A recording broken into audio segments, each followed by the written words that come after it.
Ошондой эле эркектин дагы аялдын да кулагы ачка калат. Анда тойгозушуңуз керек. Бир жакшы жылуу сөздөрдү айтып. Мага бир нерсеге тарынган болсоңуз, макул дейсиз, бирок качан келесиң деп сурабайсыз dedi. Эми биз ушул 1 сантиметр, балким жарым сантиметр терини кескен үчүн той беребиз да, той. Биз ойлойбуз мусулмандарда, исламда мындай бир романтика деген нерсе жок болсо керек деп ойлойбуз да. Мусулмандар болду, сакал койду, тупу кийди болду, жөн эле жашаш. Андай эмес. Адам табигаты бар го, каалайт го. Курсак ачса, тамак жеш керек, болбосо кыйналасыз. Ошондой эле эркектин дагы аялдын да кулагы ачка калат. Анда тойгозушуңуз керек, бир жакшы жылуу сөздөрдү айтып. Көзү дагы ачка калат. Аны да тойгозушуңуз керек, бир гүл алып барып берип, бир белек алып барып берип. Сүннөт ушулда. Пайгамбарыбыз саллаллаху алейхи вассалам Азирети Айша энебизге айтат эле. Айша, мен сенин кайсыл кезде каттуу жиниң келип турганды сезип турам дейт эле. Анан сен маанайың ачык кезиңди дагы мен сезип билип турам дейт эле. Каяктан билесиз дегенде айтат эле. Эгер сен маанайың ачык болсо, мага тарынган учуруң болбосо, сүйлөгөндө арабтар өзү сөзсүз ант ичип сүйлөйт да. Кээ бир коомдорда сүйлөгөндө клинус дей берет го. Bizde жоқ alhamdulillah, бирок арабтарда бар да. Billahi, vallahi, tallahi, billahi ve rabbil Kaaba, billahi ve rabbi Muhammedin деген сөздөрү бар.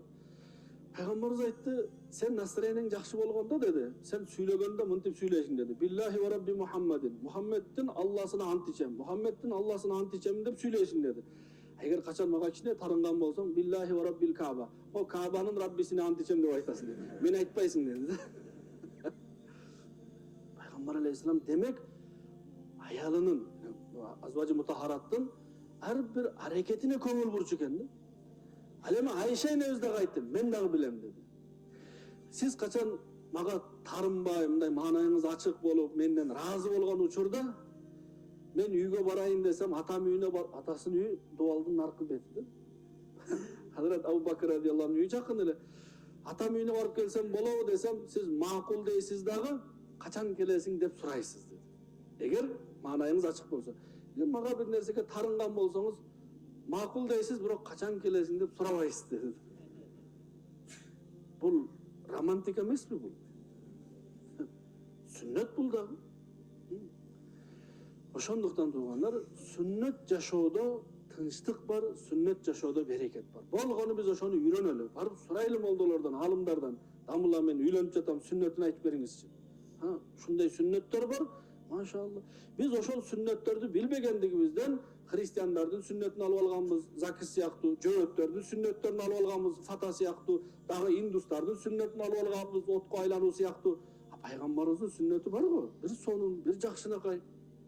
Ошондуктан үйлөнүү сүннөтү, адам өлгөн сүннөтү бар, өлгөндө кандай кылыш керек? Балалуу болуудун сүннөттөрү бар. Болгону ошолорду билели, үйрөнөлү.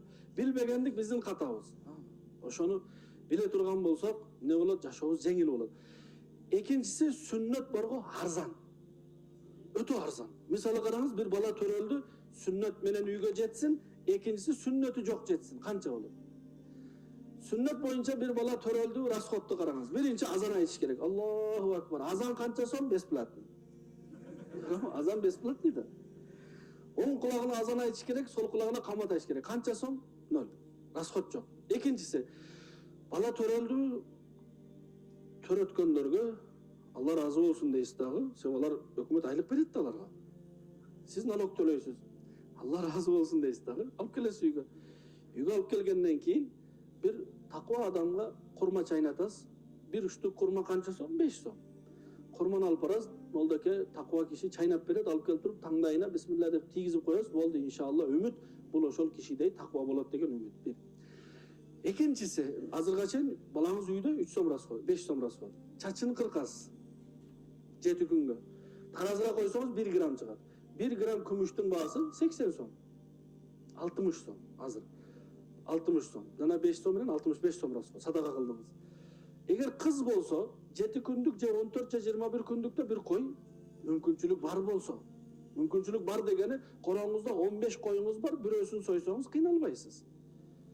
Мүмкүнчүлүк жок дегени, бир кой сатып алыш керек 15 миңге. Бир кой сатып алсаңыз, 1 айлык айлыгыңыз. Аны сатып алсаңыз 1 ай жашоо кыйын болот. Сизге акыйка кылыш шарт эмес. Демек расход баягы эле 65 сом калды. Балаңыз бир жакшына үйдө. 21 күн болду үйдө турат. Ошол бойдон иншалла дальше чоңоюп кете берет. Расход жок кылган. Сүннөт боюнча ушул расход жок. Эми сүннөтү жокту карайлы. Сүннөтү жок, машалла. Бала төрөлдү, сүйүнчүдөн башталат. Биринчи чыгат сүйүнчү бериш керек. Эң азы 500 сом. Чоңурагы чыгат, ага, чоңурак 1000 сом. Ошону биз ойлоп чыкканбыз да, мен, сиз туруп. Эң чоңга 2000 сом. Азырга чейин 3000 сом расход болду. Эми баланы үйгө алып келиш керек да.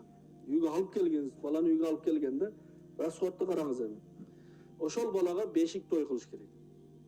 Бешик той. Ошол балага бала көрдү, кыркы чыкты. Кичине кыймылдай калганда тушоо кести. Канча расход? Сүннөттө расход жок. Бидатта расход чоң. Чексиз расход. Эң чоң расход каякта? Сүннөткө отургузганда. Сүннөткө отургузганда не болот? Не үчүн сүннөткө отургузулат? Адам төрөлгөндө зара кыла турган жерин үстүн тери каптап калган болот. Зара кылганда зара терисине тийип, анан туалетке түшөт. Адамдын денеси таза туруш керек, зара тийбеш керек. Ошондуктан доктор кесип туруп, терин тартып коет дагы, не болсун, зарасы түптүз жерге түшсүн. Ушул үчүн эле доктор кесиш керек. Эми биз ушул 1 сантиметр, балким 1,5 сантиметр терини кескен үчүн той беребиз да, той. Ошол той бергенден мурда бир токтоп баралы, муфтиятка баралы. Муфтилерден сурайлы. Пайгамбарыбыз саллаллаху алейхи вассаламдын 2 эң жакшы көргөн небереси бар эле. Hazrat Hasan радыйаллаху анху, Hazrat Husayn радыйаллаху анху бейиштеги жигиттердин хандары. Жигиттердин эң неси? Мырзасы. Ошолордун сүннөт тойуна канча расход кылды эле. Имам Абу Ханифанын да баласы бар эле. Ага канча расход кылды эле? Дин дегенди же пайгамбарыбыз кылган же сахабалар кылган. Пайгамбар кылбаса, сахабалар кылбаса, бүгүн мен баламдын тоюна машалла байге, күрөш, машине, төө, улак, балан, түкүн, расход. Сүннөт бошу. Сүннөттө расходу эмне эле? Ошо устанын акысын бериш. Канча сом уста? 1000 сом, 500 сом болбойбу? Болот 500 сом. 500 сомго кестирес, болду, бир зелимке аласыз 20 сомго. Болду, бүттү. Bir topunu koyup koyuyoruz, kigizip koyuyoruz, bu расход nol. Eğer usta tanış bolsa, kelip turup beker kılıp beredi. Расход жок. Ошондуктан биз бүгүн расходдон кыйналгандыгыбыз жашообузда сүннөт болбогондуктан тууган.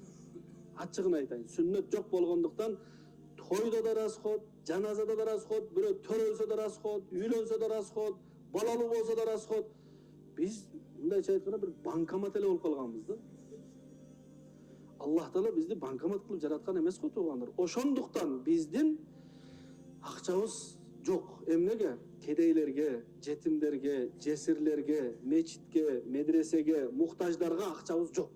Себеп биздин туулган күнгө, туулгандарга, өлгөндөргө, үйлөнгөндөргө, көйгөндөргө, паланчыларга расходторубуз толуп турат. Ошондуктан эгер сүннөт болгондо мусулмандын каражаты туура иштелмек. Канча туугандарыбызга пайда бере алмакпыз. Ошондуктан ниет кылалы. Айтайын деген сөзүмдүн максаты сүннөт жашоого келели туугандар.